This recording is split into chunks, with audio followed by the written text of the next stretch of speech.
Hello again, my dear viewers. Today is the 11th of March, and my second material is devoted to a summary of hostilities.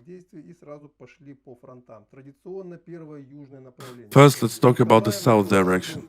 Nikolaev is in a tough blockade. The population already feels it, begins to ask questions to the leadership of the region and the city. Why do we have to endure this? Moreover, local residents are becoming more and more suspicious that a significant part of the blows they receive in residential areas are not related to Russian troops, but to the so-called defense system. Moreover, both the authorities and the population are well aware that very soon the power in the city will change. The situation in the Krivoy Rog direction also cleared up, thanks to my respected viewers who generally confirmed the guess that the advanced leadership of the Krivoy Rog armed forces of Ukraine are located along the borders of the Dnipro region, and the Nikolaev and Kherson regions in these directions are completely given over to the power of the Russian Federation, and the armed forces of Ukraine have lost all opportunities to do anything here. That is, there is a military barrier along the border. The main strike forces, maneuvering and armored, are located in Krivoy Rog. That is, we can say that Krivoy Rog is moving to a state of siege. In Mariupol, the cleansing and storming of the city is slowly but surely going on. Troops of the People's Militia of the DPR are gradually approaching the center. But given the pace, there will be more than 1 day of fighting here. Perhaps in a couple days this group will be split into several parts, but the final cleansing of the city will take, according to my estimates, at least a week. Because, for example, at the Azovstal plant, the Azov National Battalion and the armed forces of Ukraine have become very strong and will definitely not give up. So this direction is understandable, but the biggest changes are taking place now on the Zaporozhye-Donetsk line. Today came an official statement from the Ministry of Defense of the Russian Federation that Volnovakha is completely under the control of the DPR. That is, those pockets of resistance that still remained in the city were completely suppressed, and this greatly changes the operational situation in this direction. The fact is that the resistance in the Volnovakha fettered the space for maneuver for the troops of the DPR and Russian Federation. The armed forces of Ukraine, on the one hand, in the Gulyai-Polye region, on the other hand, in the Donetsk region, and having a resistance center in Volnovakha, did not allow the Russian army to advance further quickly.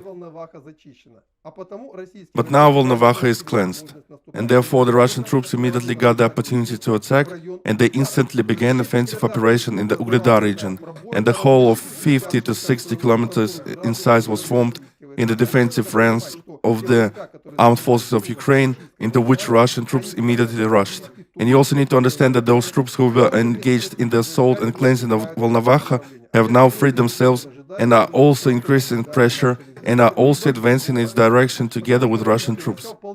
By evening, I expect reports that fighting has begun in Ugledar or in its vicinity, because Russian troops may well cover this area, passing to the west in the direction of Kurachovo, thus going to the rear of those brigades that today, from the side of the armed forces of Ukraine, are still besieging Donetsk.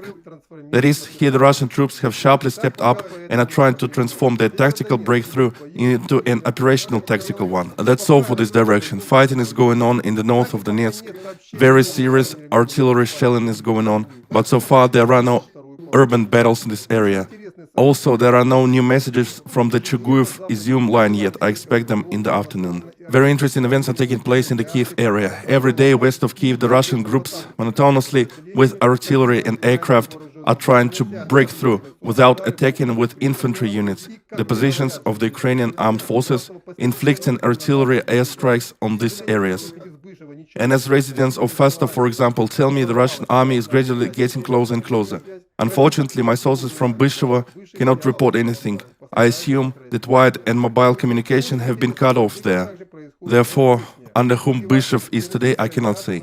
I will try to clarify this in the near future. And a very interesting event is also taking place in east of Kiev, where Russian aircraft began to strike at Bzov and Borisov. And this is the Kiev-Peryatin route. And there are also reports that Russian troops are gradually advancing in this direction. It may be that this afternoon an official message will come that the Kiev-Kharkiv highway has already been cut. At least the activity in this direction over the past 3 days is very, very strong. This is approximately what is happening on the fronts of Ukraine. Well, I will try to make a final issue in the evening, where I will already try to sum up the results of the day. That's all for now. Goodbye, subscribe to the channel, Taking this opportunity, I want to say that alternative releases are released on 2 of my new resources. This is a Telegram channel and a VK page. I also recommend contacting the Nas Pravda website, which has finally moved to the Russian platform and restored its work. I remind you that this site is included in the pool of my information resources, and from there you can also draw information. Now that's all for sure. Wait for the next part. It will appear somewhere in the evening. Goodbye.